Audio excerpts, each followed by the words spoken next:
What's going on YouTube? Culturedog Sam Hatch back with another unboxing video.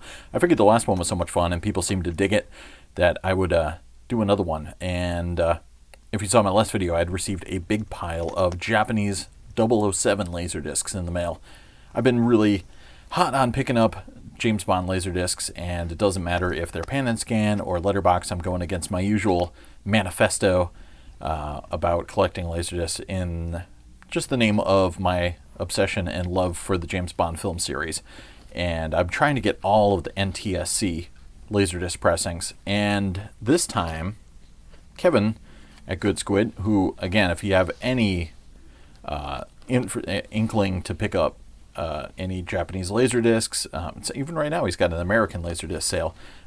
Check him out. Go to the Laserdisc Forever page. You can join up with that and then find him there. Or I believe Good Squid's still got a website up and running.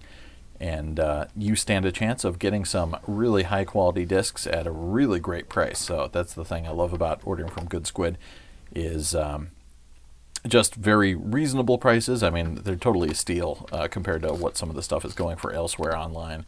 And you actually get discs that have been, for the most part, well taken care of for years. You know, Japanese collectors tended to have their stashes in nice protective sleeves, etc. So this time I got some US discs, and even though they're coming from Japan, they're probably in better shape than most of the stuff I could find here in the States.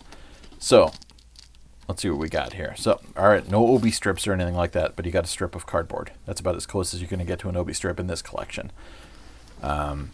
Another stack of, I believe, 10 discs in this sucker. And I'm getting closer and closer to completing my collection. Of course, eventually that means I'm going to have to get the Japanese pressing of The World Is Not Enough. We'll see how that shakes down, because that's pretty darn rare. But back to the American discs, what do we have here? This is this series from the late 80s, early 90s with the Bond emblazoned side there. Spidey Loved Me.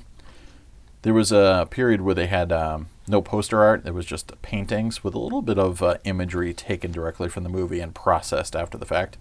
On Her Majesty's Secret Service is one of my favorites, so that was no brainer. For Your Eyes Only is one of the ones that has a variant of the poster art on it.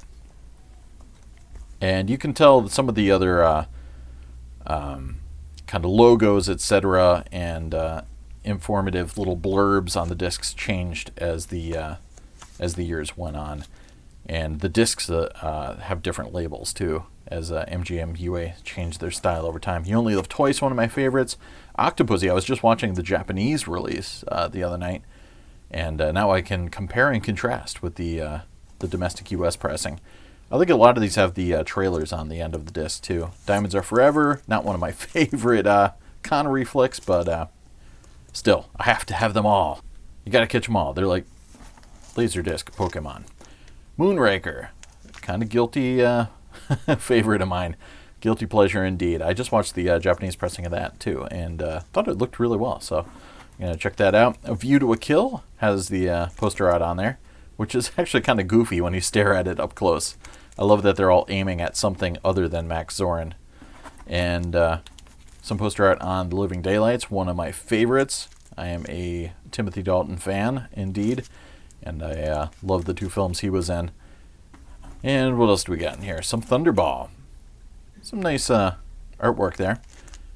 And 2 discs. The only one that's not a gatefold is You Only Live Twice, which is a single disc. So I still have to get the first few Connerys and a few random Roger Moore ones.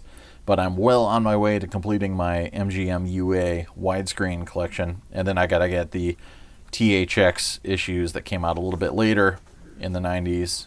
But, yeah, I'm getting there. Thanks to Kevin Kobos. Heavy.